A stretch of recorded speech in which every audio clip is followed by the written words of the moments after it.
I was shipboard engineering. Training was all learning how to run, fix, maintain the main gas turbine engines, the generator, all of their propulsion systems. And I was aviation electronics.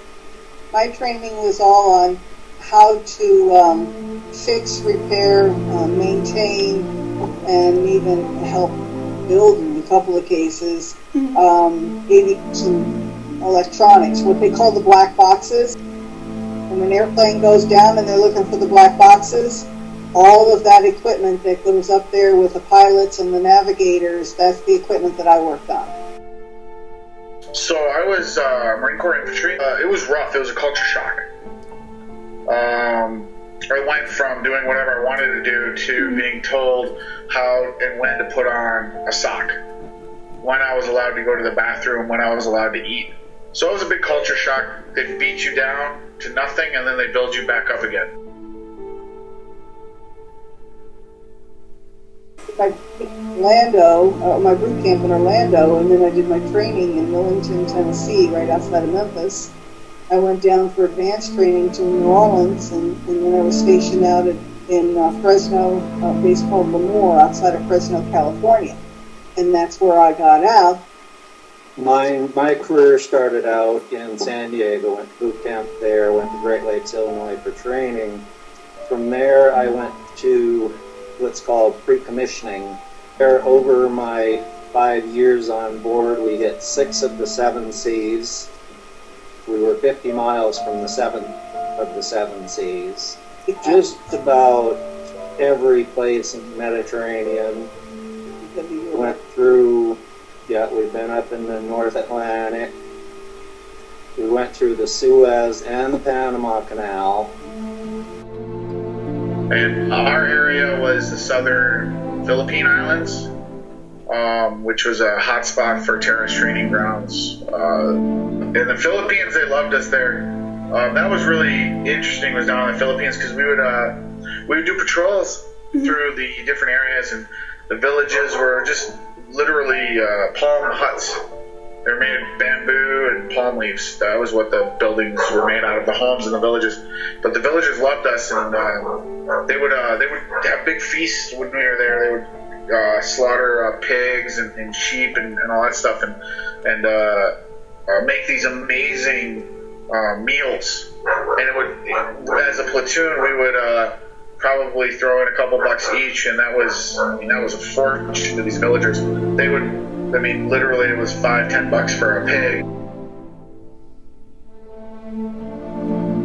Some of the places that we stopped to visit over there are worse than the worst places in the United States.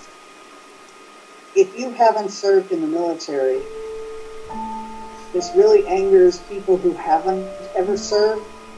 But if you've never served in the military, you really can't appreciate what this country is and what it does for all of us. Don't take anything for granted. That was the biggest thing I think that I took from all of it. Life's too short and too fragile to worry so much about the past, and yet you start to focus on the future.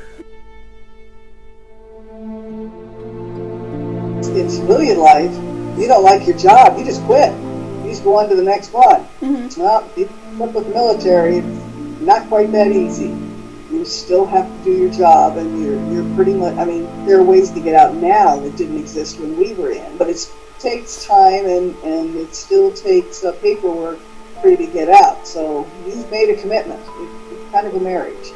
And military life is very, very structured. Mm-hmm. You do it their way. You are not an individual while you're in. You are part of a team. You think like the team. You act like the team.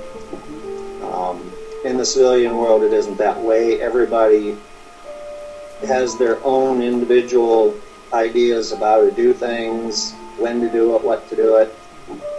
It's not that way in the military. People in the military, for the most part,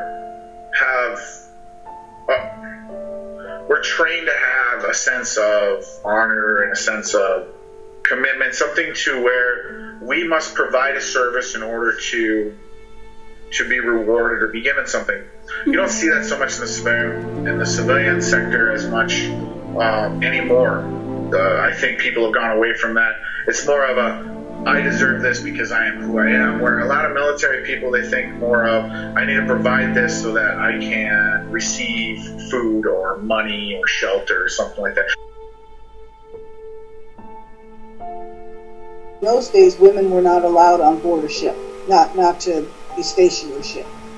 If a woman was on a ship, it was what was called a tender, or a supply ship. And those were staffed almost exclusively by women, and I had no desire to be there because at the time I was single. Short answer is, for the most women were treated differently because a lot of the women wanted to be treated differently. Out of all of the staffing in the military, the ratio of men to women was something like 5,000 men to every one woman.